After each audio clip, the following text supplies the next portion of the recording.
Hai, apa kabar semuanya saudara? Saya Gideon Simanjuntak kembali datang membawakan kabar baik, kabar sukacita, kabar dari kerajaan surga. Karena saya percaya apa yang kita mulai bersama dengan Tuhan akan kita akhiri dengan kemenangan. Sebelum kita memulai segmen kerinduanku pada hari ini, mari sama-sama tundukkan kepala, kita bersatu di dalam doa. Bapa yang baik, Bapa yang kami sembah di dalam nama anak-Mu yang tunggal, Tuhan kami, Yesus Kristus. Betapa hati kami limpah dengan ucapan syukur karena kembali Tuhan memberikan kami kesempatan di pagi hari yang baru ini. Ada berkat yang baru, ada pengharapan yang baru, bahkan ada sukacita yang baru. Kami percaya apa yang kami mulai bersama dengan Tuhan akan kami akhiri dengan kemenangan karena kami hanya sekuat dengan hubungan kami bersama dengan Tuhan.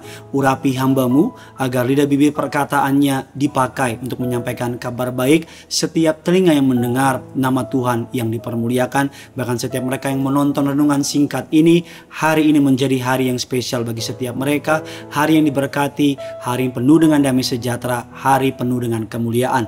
Di dalam nama Bapa, Putra, Roh Kudus, di dalam nama Tuhan Yesus, sama-sama kita yang siap diberkati, kita katakan amin. Hari ini kita akan membahas sebuah tema yang memberkati saya dengan judul ketaatan.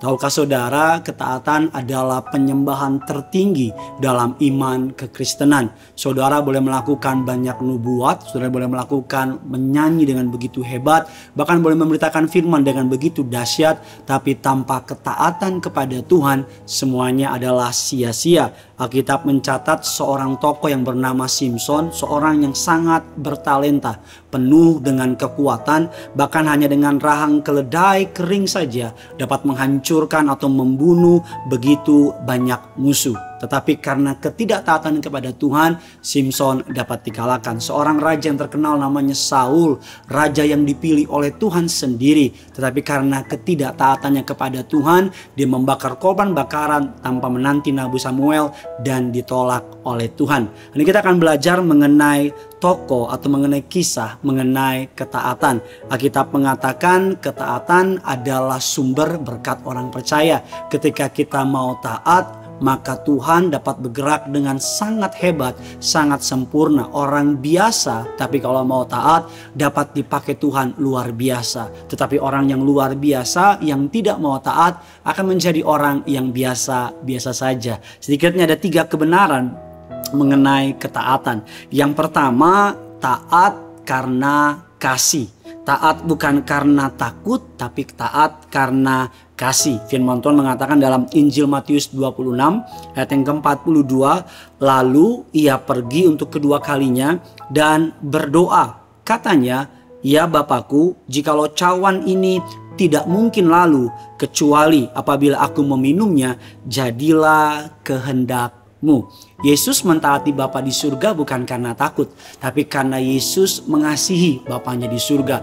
Bagi Yesus kehendak Bapa lebih penting daripada kehendak dia. Kalau saudara mengasihi seseorang, maka saudara akan melakukan sesuatu untuk orang itu bukan karena takut, tapi karena mengasihi orang tersebut. Firman Allah mengatakan dalam Injil Yohanes 14 ayat yang ke-15 mengatakan, jikalau kamu mengasihi aku, kamu akan menuruti segala perintah-perintahku. Suatu hari saya janjian sama istri saya, kita mau istilah orang tuh makan-makan cantik saudara.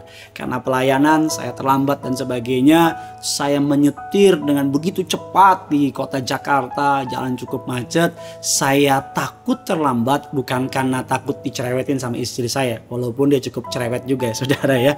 Tetapi saya menyetir dengan cepat karena saya mengasihi istri saya. Saya nggak mau istri saya menanti sendirian di sebuah restoran, dan istri saya ya cantik saudara, biar aman seimbang gitu saudara. Jadi kalau nanti ada cowok yang mendekat atau melihat dia, kan saya juga cemburu atau bagaimana. Tapi saya menyetir dengan cepat karena saya mengasihi istri saya. Saya melakukan sesuatu menjaga kesetiaan rumah tangga kami bukan karena takut sama dia, tapi karena saya mengasihi dia. Yang kedua, taat karena iman. Jadi yang pertama taat karena kasih, yang kedua taat karena iman.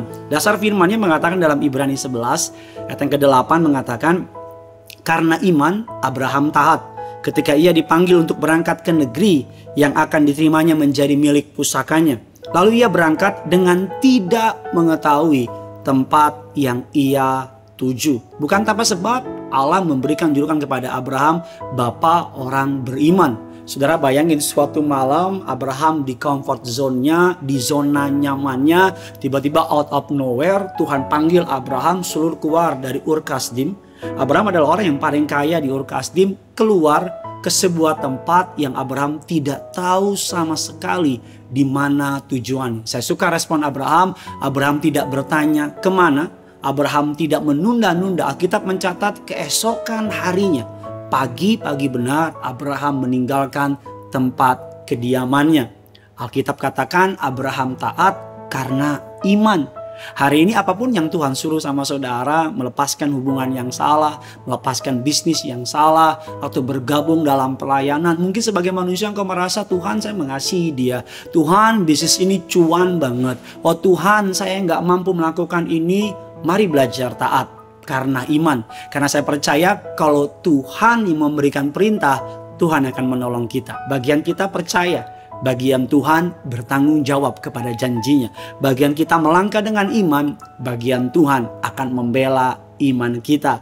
Abraham dari zona aman, Tuhan bawa ke zona iman. Di zona aman Abraham tahu, di Ur Kasdim Abraham tahu tempat coffee shop terbaik, tempat lapo terenak, saudara. Abraham tahu tempat nongkrong terenak. Tuhan pindahkan Abraham ke tempat yang Abraham gak tahu sama sekali. Abraham taat karena iman, karena Abraham tahu Tuhan sanggup menepati segala janji-janjinya. Firman Allah mengatakan dalam Kejadian 22 ayat 2 dan 7. Saya bisa baca nanti di rumah. Alkitab katakan Abraham menantikan Ishak berpuluh-puluh tahun. Tetapi ketika Ishak bertumbuh dan Abraham mengasihi Ishak sebagai anaknya, suatu malam lagi-lagi Allah datang kepada Abraham dan berkata, Abraham, ambillah anakmu yang kau kasih itu. Kayaknya Tuhan ngeledek Abraham ya dengan bilang yang kau kasih itu. Pergilah ke sebuah bukit, persembahkanlah dia untuk aku. Bayangin saudara, Abraham melepaskan masa lalunya Ur Kasdim, ikut sama Tuhan untuk mempercayai Tuhan. Dan Abraham menyelesaikan masa depannya, yaitu Ishak, untuk percaya kepada Tuhan. Hari ini jika saudara dihadapkan pilihan untuk mengikuti kedaginganmu, mengikuti keinginanmu daripada keinginan Tuhan, sebagai hamba Tuhan pilihlah untuk taat. Alkitab mengatakan dalam kitab Ulangan, hari ini kuperhadapkan kepadamu memilih berkat atau kutuk. Kalau saudara memilih berkat, gampang caranya. Taat kepada Tuhan. Kalau hendak memilih kutuk, jangan ikuti Tuhan, tapi endingnya adalah air mata. Tapi ikuti Tuhan, awalnya berat, awalnya sulit, tapi endingnya adalah hal yang mendatangkan sukacita. Bagikan kabar baik ini sebanyak mungkin kepada orang-orang yang saudara kasihi, dan bagikan kabar baik ini kepada grup-grup WA saudara, keluarga, teman, sekolah. Kalau ada grup mantan juga boleh saudara. Ceritakan kepada mereka, bagian kita taat, bagian Tuhan bertanggung jawab. Jangan lupa komen di bawah sini bagaimana saudara belajar mentaati Tuhan. Yang punya surga, crazy in love with you. Bye-bye.